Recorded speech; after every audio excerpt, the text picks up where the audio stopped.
नमस्कार दोस्तों, मैं दीपक शर्मा अंग्रेश आपका स्वागत करता हूं द लीगल चैम्बर में। अब दोस्तों, आज की वीडियो में मैं ऑनरेबल सुप्रीम कोर्ट का एक बिल्कुल लेटेस्ट निर्णय आप लोगों के लिए लेकर आया हूं। देखिए, कई बार देखा होगा कि एक व्यक्ति को सिर्फ हरासमेंट करने के लिए बार बार उसके ऊपर केस डाले जाते हैं। कई बार पहले से ही कोई केस चल रहा होता है और बाद में दूसरा केस डाल दिया जाता है।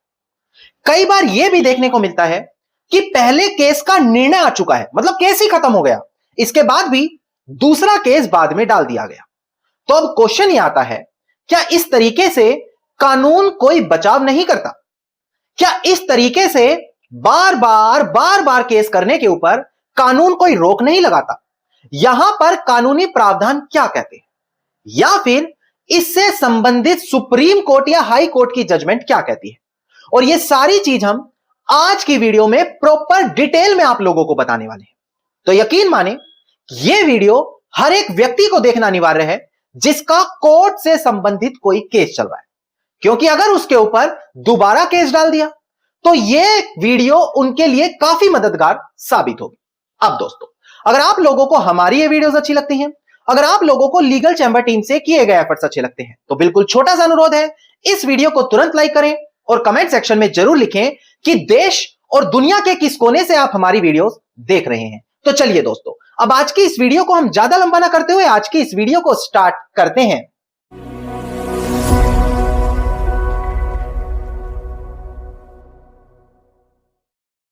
अब दोस्तों, सबसे पहले वीडियो की शुरुआत में आप लोगों को पता होना चाहिए कि अगर एक व्यक्ति पर जिस पर पहले से केस चल रहा है और उसके ऊपर बाद में दूसरा केस डाला जाता है, तो वहां पर कानूनी प्रावधान क्या कहते हैं।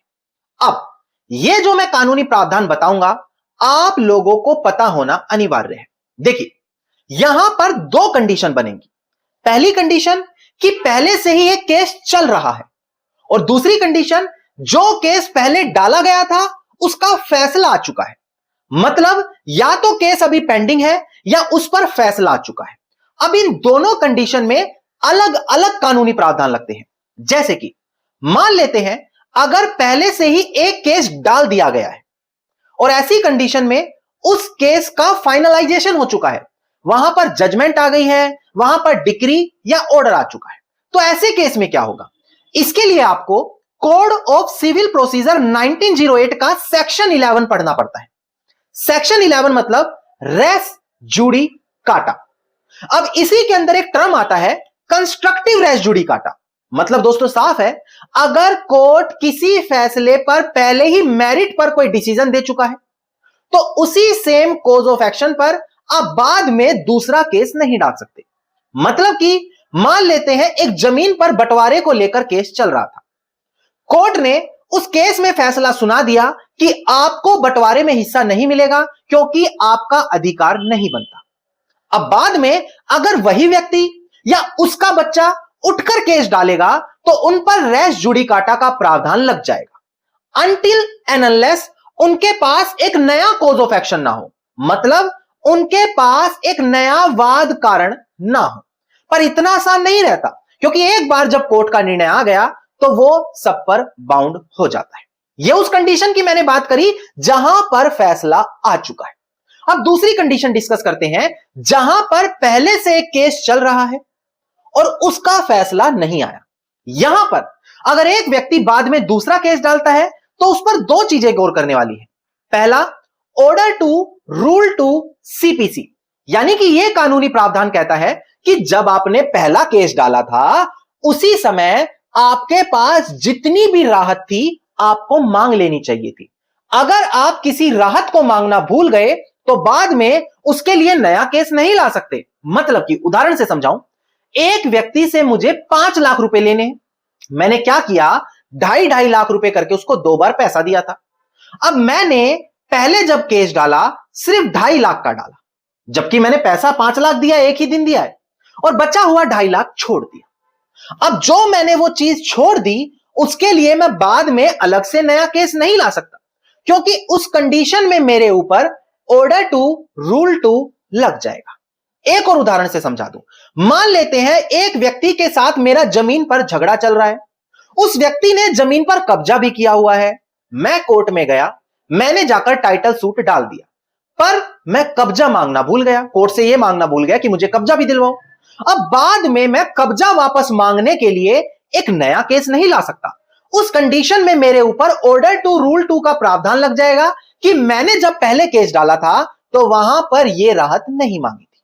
अब दूसरा प्रावधान, सेक्शन 10 ऑफ सीपीसी यानी कि कोड ऑफ सिविल प्रोसीजर, यह कहता है रेस सब जुडिस, यानी कि अगर एक वाद पहले से ही पेंडिंग पड़ा हुआ है तो ऐसी कंडीशन में आप नया केस नहीं ला सकते उसी कोज ऑफ एक्शन में।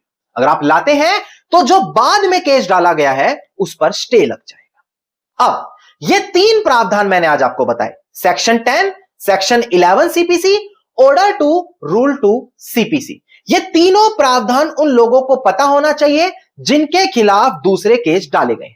वैसे तो एक स्पेशल प्रावधान भी है, ऑर्डर 7 रूल 11 क्लोज ए, जहां पर आप इल्यूजनरी कोज ऑफ एक्शन वाले केस को शुरुआत में ही डिसमिस करा सकते हैं। अगर आप पर कोई बाद में केस डाल रहा है तो ऑर्डर 7 रूल 11 क्लोज ए लगाकर उसमें शो करें कि ये जो कोज ऑफ एक्शन है ये इल्यूजनरी है, क्योंकि पहले कोज ऑफ एक्शन पर ऑलरेडी केस डल चुका है, और उस कंडीशन में उस केस को डिसमिस करा सकते हैं। अब यह भी पता होना अनिवार्य था। एक चीज और ध्यान दें, कई बार यह देखने को मिलता है कि एक व्यक्ति जो ये एप्लीकेशन कोर्ट में लगाता है, order two rule 2, section 10, section 11 या फिर ऑर्डर 7 रूल 11, कोई भी ऑर्डर 39 स्टे की एप्लीकेशन, इंजंक्शन की एप्लीकेशन, कोर्ट उसको शुरू में डिसमिस कर देती है।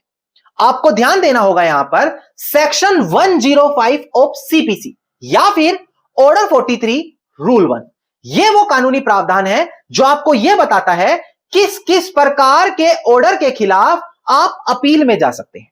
जैसे कि अगर आपका ऑर्डर टू रूल 2 रिजेक्ट हो गया तो आप जब तक आपके केस का फाइनल डिसीजन नहीं आ जाता तब तक उस ऑर्डर टू रूल 2 को अकेला अपील में नहीं ले जा सकते। जब आपका फाइनल निपटारा हुआ, डिसीजन आया और डिसीजन के खिलाफ आपने अपील डाली, उस दौरान आप यह भी कह सकते हो कि देखो मेरा ऑर्डर टू रूल 2 भी गलत था। अलग से miscellaneous appeal order two rule 2 में नहीं जाती।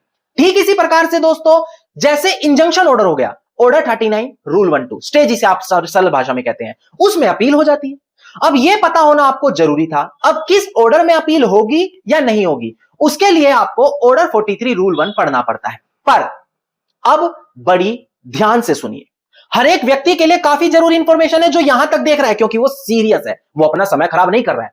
देखिए, ये मैंने जितनी भी आपको जानकारी दी, हो सकता है आप पहली बार सुन रहे हो, आपको समझ में ना आई हो या कंफ्यूजिंग हो गई हो, या फिर आपको लग रहा है यार इतनी भी अच्छी जानकारी कोई देता है, इतने भी प्रावधान होते हैं, हमें तो नहीं पता था।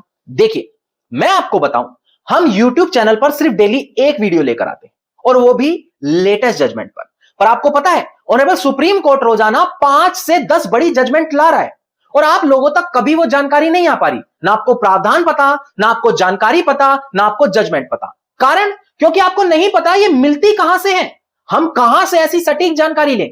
तो इसी का समाधान लीगल चैंबर आप लोगों के लिए लेकर आया है, और बड़ी महत्वपूर्ण जानकारी है, जरूर सुनिए। देखिए, एक वीआईपी व्हाट्सएप ग्रुप बनाया है legal chamber by law and verdict ने, जहां पर आप लोगों को latest judgment honourable supreme court की सारी उनकी पीडीएफ कॉपी, उनकी एक्सप्लेनेशन, लैंडमार्क जजमेंट, उनकी एक्सप्लेनेशन, उनकी पीडीएफ कॉपी, बेसिक कानून जो हर व्यक्ति के लिए जरूरी है पता होना, क्योंकि बाद में अगर केस लग गया तो फिर फायदा ही क्या, पहले ही पता हो तो ज्यादा अच्छा है। इसके अलावा जो आप ये वीडियोस देख रहे हैं इसमें बताई गई जानकारी और जजमेंट, ये सारी की सारी चीजें इसी एक अकेले व्हाट्सएप ग्रुप में दी जाती है, और आप यकीन करेंगे मात्र कुछ दिनों में 775 से भी ज्यादा लोग इस ग्रुप का सदस्य बन चुके हैं। जी हां, क्योंकि इतने ज्यादा बेनिफिट उनको कहीं और नहीं मिल रहे। अब इस ग्रुप में एडवोकेट्स भी हैं, इस ग्रुप में लॉ स्टूडेंट भी हैं, इस ग्रुप में वो व्यक्ति भी है जिनका कोर्ट में केस चल रहा है क्योंकि यहां से वो जजमेंट ले जाते हैं अपने फेवर में, इसमें वो भी हैं जो लॉ को और डीपली समझना चाहते हैं। अब आप लोगों के लिए एक बड़ा स्पेशल ऑफर लेकर आए हैं जो इस वीडियो से अब ग्रुप को ज्वाइन करेगा। स्पेशल ऑफर यह है दोस्तों, अगर आप हमारी पुरानी वीडियोस देखें तो आपको ज्वाइनिंग फीस पूरे 1000 रुपए देने पड़ते थे और बदले में आपको यह ग्रुप 1 साल के लिए फ्री हो जाता था। पर स्पेशल ऑफर यह है कि आपको ज्वाइनिंग फीस सिर्फ 1,000 रुपए देनी है, पर बदले में आपको यह ग्रुप अब लाइफ टाइम फ्री मिलने वाला है। जी हां, जीवन भर के लिए ग्रुप की सारी इंफॉर्मेशन घर पर बैठे और व्हाट्सएप पर लेते रहें। अब ऐसा क्यों है? क्योंकि यह भी जानना आप लोगों के लिए आपका अधिकार है। देखिए, यहां पर ऑलरेडी 775 लोग जुड़ चुके हैं। जल्द ही यह ग्रुप फुल हो जाएगा, आपको पता है। और अगर ग्रुप फुल हो गया तो बाद में नया ग्रुप बनाना पड़ता है, और हम बनाएंगे भी क्योंकि लोगों की डिमांड इतनी है। नया ग्रुप बनेगा, फिर से 1,000 की जगह 2,000 रुपए होंगे और 1 साल का टाइम पीरियड ही मिलने वाला है। कारण आप ये है, हमारी पुरानी वीडियोस देखो, वहां पर यही ऑफर होता था और यही ऑफर अब यहां पर आपको दोबारा शुरू कर दिया जाएगा। पर आज आप लोगों के पास मौका है। आज आप 1,000 रुपए में ही लाइफ टाइम इस ग्रुप को ज्वाइन कर सकते हैं। तो कैसे ज्वाइन करना है? डिस्प्ले पर आपको नंबर दिखाई दे रहा है या वीडियो के डिस्क्रिप्शन में नंबर है, वहां पर जाए, कनेक्ट करें और यह बोलें हमें लाइफ टाइम वैलिडिटी चाहिए। वो आपको लाइफ टाइम वैलिडिटी मात्र 1,000 रुपए में ज्वाइन करा देंगे। चलिए अब हम बात करते हैं ऑनरेबल सुप्रीम कोर्ट की लेटेस्ट जजमेंट की। डिस्प्ले पर देखकर ध्यान दीजिएगा आप दोस्तों। देखिए, केस टाइटल है चाणप्पा थ्रू लीगल रिप्रेजेंटेटिव, जो यहां पर अपीलियंट है, वर्सेस पार्वती जो यहां पर रिस्पोंडेंट है। इसका एसएलपी सिविल नंबर है 8536 ऑफ 2024 और डेट ऑफ जजमेंट है हमारी 9 अप्रैल साल 2026, यानी कि बिल्कुल लेटेस्ट जजमेंट लीगल चैंबर लेकर आया है। अब मैं आपको बता दूं, वीडियो आपको ये 4 से 5 दिन बाद मिल रही है, पर अगर आप इस व्हाट्सएप ग्रुप के सदस्य होते तो आपको ठीक उसी दिन या उससे अगले दिन ये जजमेंट वहां पर प्रॉपर एक्सप्लेनेशन और पीडीएफ कॉपी के साथ मिल गई थी। तो आप वहां पर जाएंगे तो और आपको बेनिफिट्स मिलने वाले हैं। देखिए, प्रेजेंट केस में क्या हुआ, जो पार्वती नाम की महिला थी, उसके पति का हो गया था देहांत साल 1961 में। देहांत होने के 2 महीने बाद ही उन्होंने चाणप्पा को एडॉप्टेशन डीड से गोद ले लिया। गोद ले लेते हैं भाई, हमारा कोई सेवा पानी करने वाला नहीं है। बाद में इन दोनों के बीच विवाद हुआ, गोद लिए हुए बच्चे और जो महिला थी। तो 2002 में एक दावा डाला गया जहां पर बोला गया कि इस एडॉप्टेशन डीड को, जो हमने गोदनामा लिया था, उसको वॉइड घोषित करें, अवैध घोषित करें, शून्य घोषित करें, और जो वो मेरी प्रॉपर्टी पर घुसने की कोशिश कर रहा है उस पर रोक लगा दे, परमानेंट इंजंक्शन लगा दे। यह दावा डाला गया। अब इसी बीच जब यह केस चल रहा था, बीच में दूसरा केस और लाया गया इसी महिला की तरफ से। उसका कहना है कि मुझे फोर्सफुली प्रॉपर्टी से बाहर कर दिया, मुझे प्रॉपर्टी से कब्जा भी दिलवाओ और मेरी प्रॉपर्टी पर मुझे परमानेंट इंजंक्शन भी दो और मुझे उस प्रॉपर्टी का टाइटल ओनर भी घोषिट करो। पहले केस में वो मांगना भूल गई, दूसरा केस में बाद में ये चीज मांगी। अब यहां पर क्या हुआ दोस्तों, जब ये दूसरा केस डाला गया तो वहां पर ऑर्डर 2 रूल 2 लगाया, सेक्शन 11 लगाया, रेस जुडिकाटा। ये बोला कि इस केस की तो सुनवाई हो ही नहीं सकती, क्योंकि पहले इस महिला ने जब मुझ पर केस डाला था तो उसी समय इस महिला को ये सारी चीजें मांग लेनी चाहिए थी। अगर ये ऐसे मुझ पर बार बार केस चल करती रहेगी तो मैं तो जीवन भर कोर्टों में फंसा रहूंगा। तो यहां पर यह चीज बिल्कुल सही हुई। दूसरा केस जब उस महिला ने डाला था तो उस महिला का देहांत हो गया था, जो उसकी बेटी थी वो उस केस को आगे लड़ रही थी। पर ऑनरेबल सुप्रीम कोर्ट ने यहां पर यही कहा कि देखो, अगर इस तरीके से बार बार केस डाले जाएंगे, आप पहला केस डाल रहे हो तो सारी राहत उसी समय मांग लो। अगर आप नहीं मांगते और बाद में केस लाते हो तो आप पर कंस्ट्रक्टिव रेस जुडिकाटा और ऑर्डर 2 रूल 2 सीपीसी के तहत या सेक्शन 10 अगर आपके केस पे लागू हो रहा है तो उसके कंडीशन में आपको बाद में दूसरा केस डालने से रोक दिया जाएगा। आपको वहां पर राहत नहीं मिलेगी।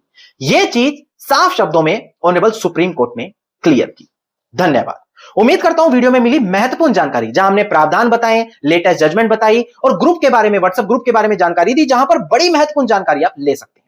उम्मीद करता हूं अगर आपको आज की वीडियो अच्छी लगी तो वीडियो को आप लाइक, शेयर और कमेंट जरूर कीजिएगा। और अगर आप इसी प्रकार की महत्वपूर्ण जानकारी रोजाना पाना चाहते हैं तो चैनल को तुरंत सब्सक्राइब करें, फॉलो करें, क्योंकि यहां पर आपको रोजाना इस प्रकार की वीडियोस देखने को मिल जाती है।